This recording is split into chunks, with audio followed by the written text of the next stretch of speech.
From Washington, this is a special edition of the HPS Macrocast with Hamilton Place Strategies. Welcome to this special edition podcast episode from Hamilton Place Strategies. I'm Bryan DeAngelis, Managing Director at HPS, and will be serving as the host and moderator of this discussion. With me in studio today are HPS partners Stacy, Kerr, and Michael Steele. Stacy, Michael, welcome. Good to be with you. We're here today to talk about the impeachment inquiry Speaker Pelosi launched last week. This has dominated the news cycle here in Washington, and we're receiving lots of questions from clients, staff, partners, and others about what this all means, how it'll play out, what we'll see from Congress in terms of a legislative agenda. So I'm personally very excited to be having this conversation with the two of you. Stacy, you spent 10 years as a senior aide to Speaker Pelosi. Michael, 12 years in the House, a senior aide to Speaker Boehner. I say this sincerely. I think there are very few people in this town who know Capitol Hill and especially the House of Representatives better than you two. So I'm looking forward to a great conversation. Thank you. I want to start based on what I've been hearing from folks since Speaker Pelosi's announcement, which is really to that point of what does this all mean? We know what, at this point now, we know what impeachment will look like. We know kind of who's in charge and where that'll run, but there's a pretty heavy legislative agenda that both the Speaker had as well as President Trump. There's an election right around the corner. Where do you think we go from here in terms of those legislative priorities? Yeah, I think there's two ways to look at this. One is that impeachment poisons the well for everything and for all time. I think that's to a certain extent conventional wisdom right now, and I don't think it's necessarily correct. I think that there are opportunities in the short term to continue making progress on the handful of big ticket items where there is some common ground, like the USMCA, the U.S.-Mexico-Canada Free Trade Agreement. And then there's also going to be a desire, once this is done, particularly among the vulnerable Senate Republicans and potentially vulnerable House Democrats, to put some wins on the board in the remaining year. Speaker Pelosi has outlined a very aggressive schedule trying to get this done by Thanksgiving, perhaps, but it's certainly by the end of the year before voters start voting in New Hampshire and Iowa. And that leaves a whole year, a year that's an election year and a year that is not really designed for big legislative lifts, right. But you could see a lot of progress on small to medium-sized items as members get ready for their reelection. And Stacy, you've worked with Speaker Pelosi. You know how hard it is to keep that caucus in line. You know how important it is to her to protect those frontline Democrats. How is she going to walk and chew gum over the next few months? Yeah, well, I think she gave us a glimpse at that this week, right? She's going to continue to show that Democrats can legislate while running a very narrow and, to the extent that possible, fast, speedy impeachment process. So I think that was maybe a bigger question when this first came out a week ago, and I think we've gotten some answers that Democrats are going to try to do both. It's interesting, I think, in some ways, on the legislation front, this is really what we've seen Democrats' strategy since winning the midterm election is really how do they pass legislation and send it to the Senate, send it to the White House. And while everyone in Washington, you hope, comes to have legislation become law, there's a lot of factors that control that, and I think Democrats are going to continue to do their part to pass those bills and to put forward legislation so that members can go home and talk about the work that they're doing to advance the issues that frankly, voters sent them to Washington to do. Now, we saw Trump come out earlier this week and say, no way, that's all politics. Pelosi can't do both at the same time. That seems to be, to the extent it is a strategy, his communication strategy. But USMCA negotiations are continuing. Is that just Trump taking his stand with his bully pulpit Twitter account and his administration will continue to work with Dems, or will this whole thing shut down? I think officials in his administration will continue to work on these issues, whether or not the president is tweeting or supporting them in his public comments. And part of his strategy right now is to paint Democrats as obsessed with impeaching him, obsessed with his new favorite phrase, presidential harassment, rather than being focused on doing the work of the American people. I think that will probably continue to be his top-line message as long as this inquiry is active. but it will presumably end. It will presumably end with the Senate, no matter what the House passes, failing to remove him from office. And he will also have a full year left before his reelection, when you would think that he would want to work on some actual accomplishments for the American people. And a few of those accomplishments are his, right? USMCA is, I would argue, as important to the president's reelection as it is to House Dems' election. Now, Pelosi's drug price plan may be different, but he's got an incentive to keep the ball moving on USMCA. Am I right? Yeah. I think everybody has an incentive to keep that moving. I think the one piece that isn't talked about a lot in the larger national conversation that could be a big impediment to USMCA is the UAW GM strike. The strike in Michigan. And it's hard to imagine how that legislation passes with what is now becoming, I think, the second longest strike in history. Yeah, I mean, I think that's part of the backdrop. But again, we've got until presumably the end of the year to deal with the impeachment matter. I don't see USMCA passing during the next 2 months. I think it's something that we look at in January, February, March. I think that you could see revived interest in a large-scale infrastructure bill, although, again, that's very difficult from the finance point of view. What Republicans want in an infrastructure package is very different from what Democrats want in an infrastructure package, which is why in some ways, outside of MCA, I think the likeliest areas are small bore, things like energy, things like healthy environment, things that are really can pass without a great deal of public notice, but will be appealing to members' constituents when they're making the case for the reelection. These are the topics, and I think these are still the topics that members are getting asked about when they go home. I mean, obviously, a big focus on impeachment, as you said, dominating the news cycle, and I think we're starting to see how that's starting to dominate some of the town halls with members of Congress, as we've seen over the last few days, people coming home. But I do still think that November of 2020 is a long time away, and I think there's a lot of challenges that people face, and they are not looking to Washington to obsess over impeachment for the next 10 months. And so I want to ask on that, not to be too naive here, but how much has the official inquiry changed the reelection strategy of some of these House Democrats? I mean, for months now, the Democratic base has been building up to impeachment, but now a lot of these members have to actually go back and explain what they're doing, why this Ukraine phone call was different. How much do you see that changing their strategies? I think that question, Brian, maybe is even best asked for all members of Congress, because I think we've reached a point where it's not going to be sustainable for any member of Congress to avoid this. I think we've seen a ton of attention in the Democratic base already talking about it, pressuring moderates why they weren't for this before. I think we've reached a new level of fact-finding and, frankly, admission from the president in which any member of Congress has to be prepared to talk about their position on this over the coming weeks. Yeah, and I think that there's two ways of looking at this, in the sense that the old way of looking at elections was that each party had their base, and you were essentially fighting for the 10 or so % in the middle in any election. Right. And if you look at the Amy Walter had a great column recently about how there's been 5 good public polls since the announcement of this inquiry, and in all of them, independents, folks in the middle, had swung pretty decisively against the president, but his base hadn't moved a whit. He's still polling with that same high 30s, low 40s that, the shoot a man on Fifth Avenue crowd that will always be with him. That hasn't moved a bit. Democratic base is obviously very fired up. The question, I think, is whether this can permanently shift those voters in the middle against the president and towards Democrats, similar to what we saw in the midterm elections in 2018, or going into the 2020 election, we're going to see those two base, the independents split kind of evenly, and it's a question of base turnout. Are Democrats angry enough at the president?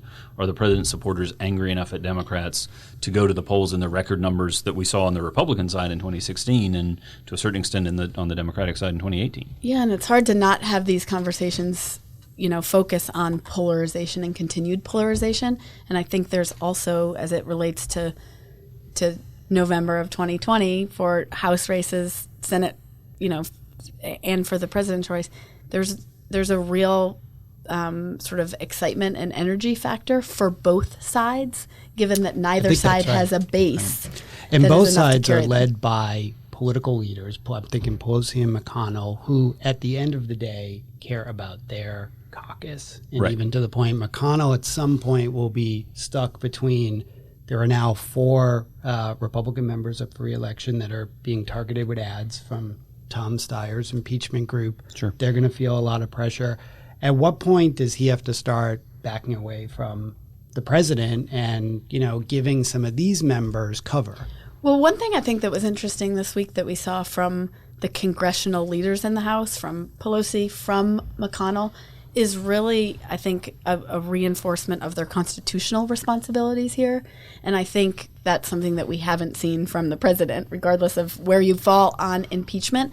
I mean, Mitch McConnell came out and said, if this comes over to me, I think he answered the question, will he fail to take it up? No. And I think, from the congressional leaders, I think there is a real respect for their constitutional obligations in this as well.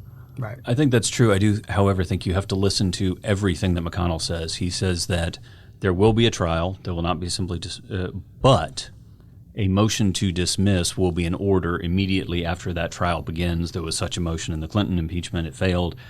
In this case, you can easily see Democrats, if House Democrats make an effective case, then perhaps you start seeing greater pressure. Right. Absent a real shift in public opinion, greater than what we've seen thus far by orders of magnitude, I would say that it comes to the Senate. There is some brief, perfunctory, John Roberts goes to the front of the chamber and taps a gavel. There is a motion to dismiss. And if necessary, Susan Collins can vote with the Democrats. He's got a couple of hall passes to give, but it is swiftly disposed of.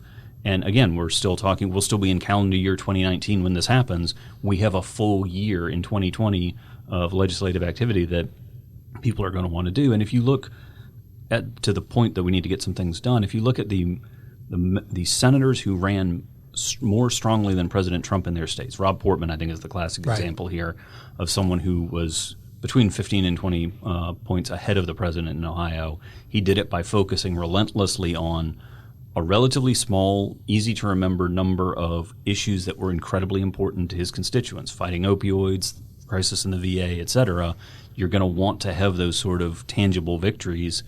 And I would think there are 2 categories that if I were Democrats in the House, I would be thinking of. One, what the press will derisively refer to as messaging bills. The 400 bills they've already passed. I think H.R. 3 would probably go in this category.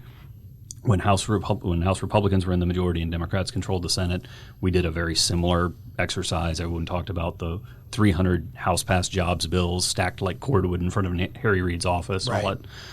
You also actually need some things that become law.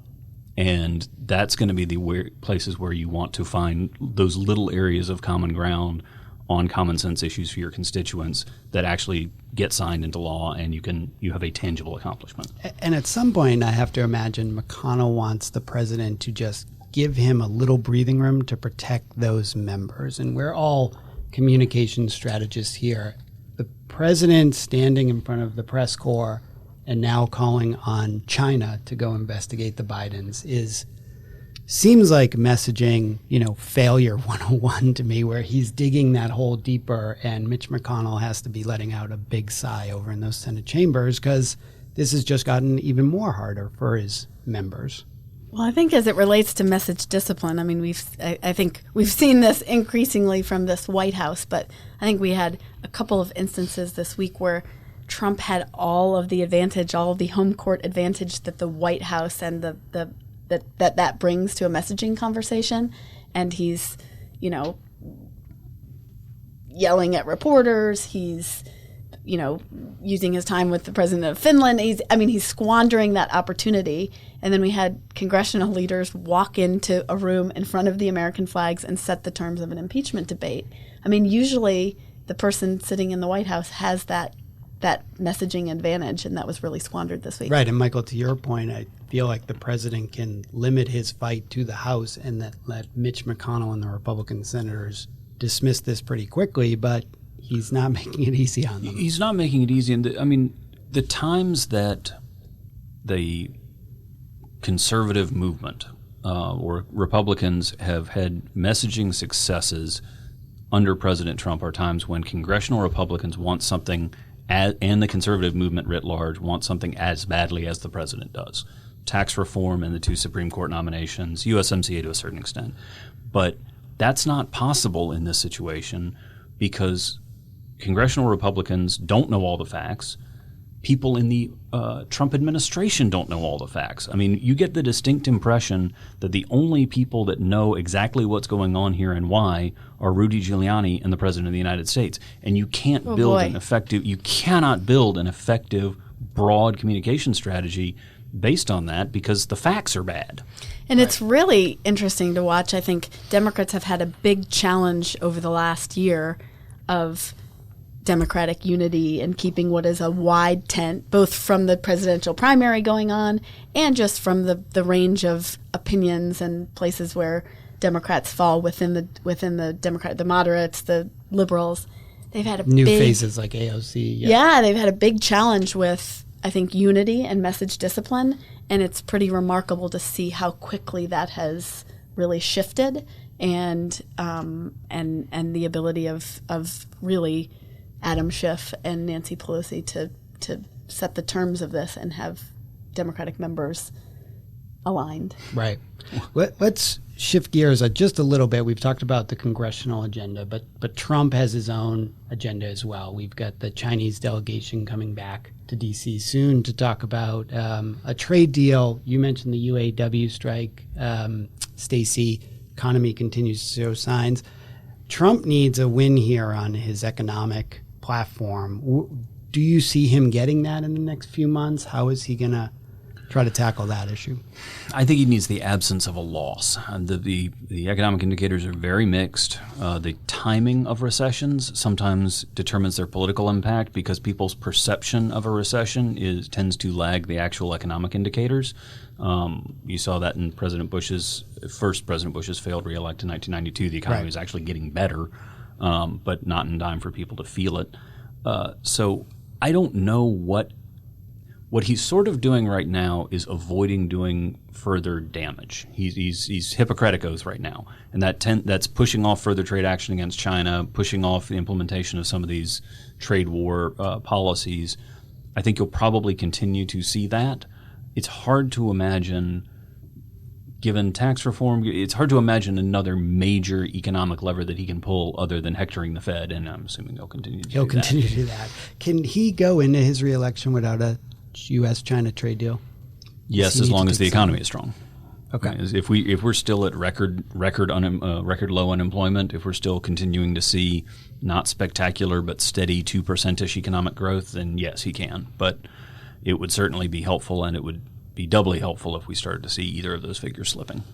Let me throw a similar question to you, Stacy. Can Democrats go into the election without a prescription drug pricing bill? I think they can. I think they won't. I think you're going to see a real attempt at passing a prescription drug bill. It's hard to see maybe now whether or not Mitch McConnell will take that up. And Pelosi's got her work cut out for her in this respect as well. I mean, I think the left still wants more, and so there's going to be some negotiations within the Democratic Party, and whether or not that plays out in public or if that's work behind the scenes could impact some of these factions that we've been talking about as well. A couple more questions before we wrap up. I do want to get back into the politics of it.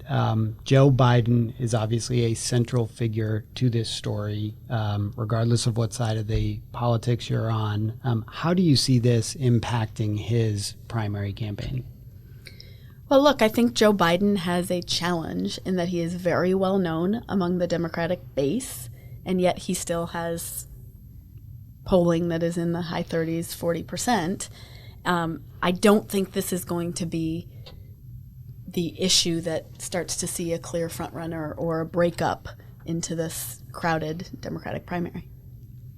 I think that the Biden campaign is an ocean liner, and they've taken a torpedo below the waterline. I think that they will not sink today, but they will slowly and surely drag them down.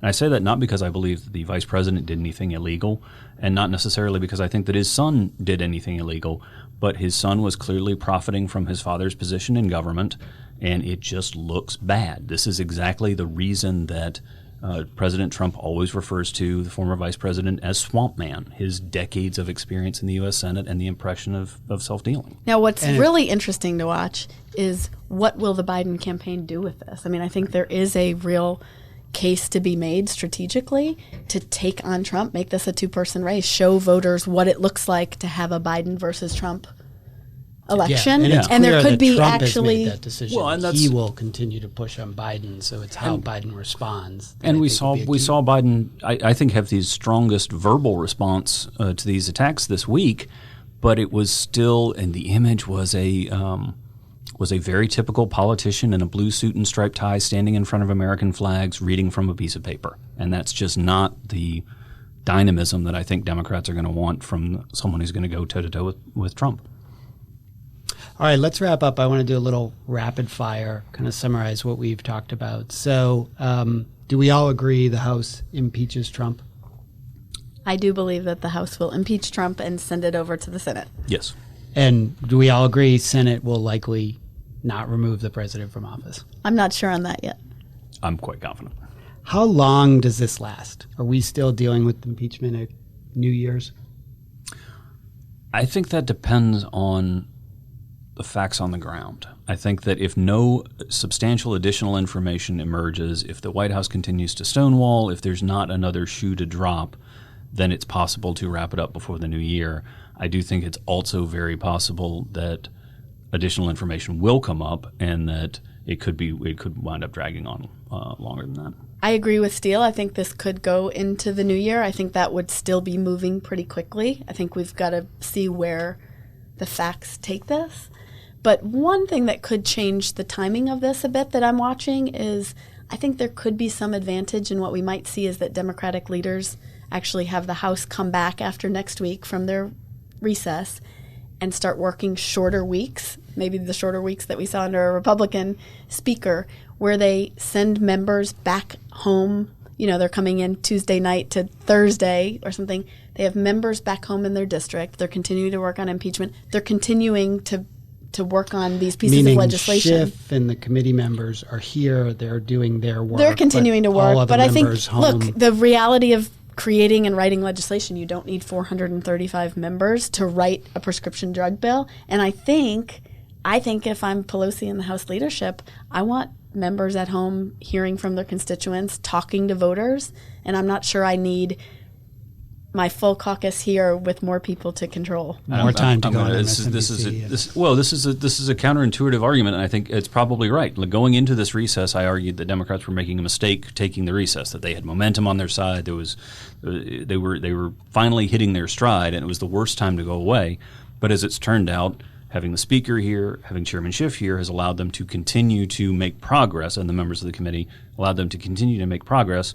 And now I'll say the part that Stacy doesn't want to say, which is there's also a member management aspect here where you don't have 200 some odd Democratic members clamoring to get on MSNBC and CNN every minute of every day, offering takes that may not necessarily jibe with either the facts or their leadership's wishes. Yeah, and I think if I'm leaders point. in the House, I would much rather have this information be rolled out in regional and local newspapers and media sources than through managing that many Democratic voices in the national conversation. I think Pelosi and Schiff are doing a really good job at the message discipline of this, and they will be incentivized to continue that. Yeah, and that allows them to continue on their agenda. So let me ask both of you this. Does USMCA pass before the end of the year?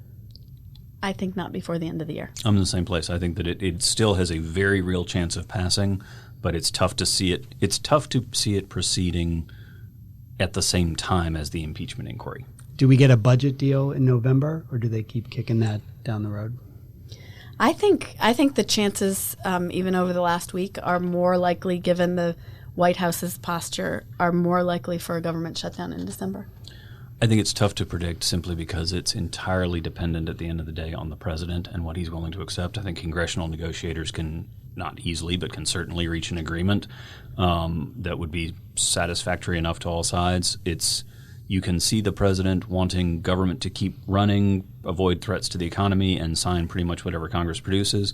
You can also see him trying to take whatever they produce hostage in order to make a point about impeachment, et cetera. So it's entirely dependent on the president himself. Great. Well, thank you both. Unfortunately, we have to leave it there. I feel like we could go a couple more hours. A lot to watch. But, no shortage of news. I have a feeling we'll be back on this topic again soon here on HPS's podcasts. But I want to thank both of you for your time, and I want to thank our listeners for tuning into this special edition. Thank you for listening to the HPS Macrocast. Please remember to subscribe, rate, and share. Find more from Hamilton Place Strategies at hamiltonplacestrategies.com.